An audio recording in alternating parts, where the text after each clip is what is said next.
Hi friends, welcome back to Mamata's recipes. ఈరోజు వీడియోలో healthy and tasty breakfast రెసిపీని చూపించబోతున్నాను. ఇక్కడ నేను కేవలం రెండు ఇంగ్రీడియంట్స్ని యూజ్ చేసుకొని ఈ దోశను చేయబోతున్నాను. ఇందులో ఎలాంటి సోడాను వేయడం లేదు, అలాగే దీన్ని ఫర్మెంటేషన్ చేసుకోవడం కూడా అవసరం లేదు.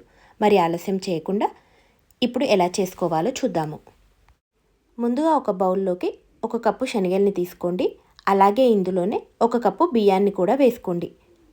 తర్వాత ఇందులో నీళ్ళని పోసుకొని 2 సార్లు శుభ్రంగా కడిగి మళ్ళీ తిరిగి నీళ్ళని పోసుకొని 5-6 గంటల పాటు నానబెట్టుకోండి, లేదంటే రాత్రంతా నానబెట్టుకోండి. ఇలా చక్కగా నానిన తర్వాత వీటిని మిక్సీ జార్ తీసుకొని నీళ్ళన్నీ వంపేసి అందులోకి వేసుకోండి. ఇప్పుడు ఇందులో 2 కట్ చేసుకున్న పచ్చిమిర్చి ముక్కల్ని, అలాగే 1 ఇంచ్ అల్లం ముక్కను తీసుకొని చిన్న ముక్కలుగా కట్ చేసుకొని వేసుకోండి. అలాగే 7-8 వెల్లుల్లిపాయ రెబ్బల్ని వేసుకొని కొద్దిగా నీళ్ళని వేసుకొని మనం దోశపిండిని ఎలాగైతే గ్రైండ్ చేసుకుంటామో అలాగే మెత్తగా గ్రైండ్ చేసుకొని తీసుకోండి. ఇలా గ్రైండ్ చేసుకున్న పిండిని ఒక బౌల్లోకి తీసుకొని తర్వాత ఇందులో రుచికి సరిపడా ఉప్పు, అలాగే కట్ చేసుకున్న కొత్తిమీరని వేసుకోండి. ఇప్పుడు ఒకసారి కలుపుకొని తర్వాత ఇందులో 1 టీ స్పూన్ జీలకర్రను కూడా వేసుకొని అంతా మిక్స్ అయ్యేటట్టు కలుపుకోండి. చూడండి, మనకు కన్సిస్టెన్సీ అనేది ఇలా ఉండాలి.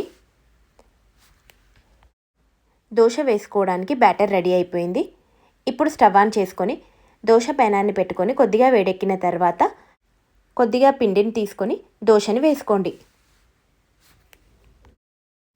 ఇలా దోశను వేసుకున్న తర్వాత పైనుంచి కొద్దిగా కట్ చేసుకున్న ఉల్లిపాయ ముక్కల్ని, అలాగే కొద్దిగా నూనెను కూడా వేసుకోండి.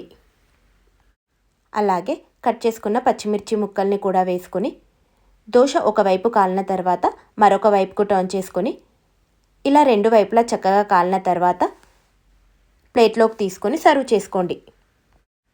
అంతేనండి, ఎంతో tasty and healthy dosa ready అయిపోయింది. మీరు కూడా తప్పకుండా ఒక్కసారి శనగలు బియ్యంతో ఇలా దోశను ట్రై చేసి చూడండి. అలాగే మీకు ఎలా వచ్చిందో నాకు కామెంట్ చేయండి. మీకు ఈ వీడియో నచ్చినట్లయితే లైక్ చేయండి, అలాగే మీ ఫ్రెండ్స్కి, రిలేటివ్స్కి షేర్ చేయండి. మరిన్ని సింపుల్ అండ్ టేస్టీ రెసిపీస్ కోసం మా ఛానల్ని సబ్స్క్రైబ్ చేసుకోండి. Thank you for watching.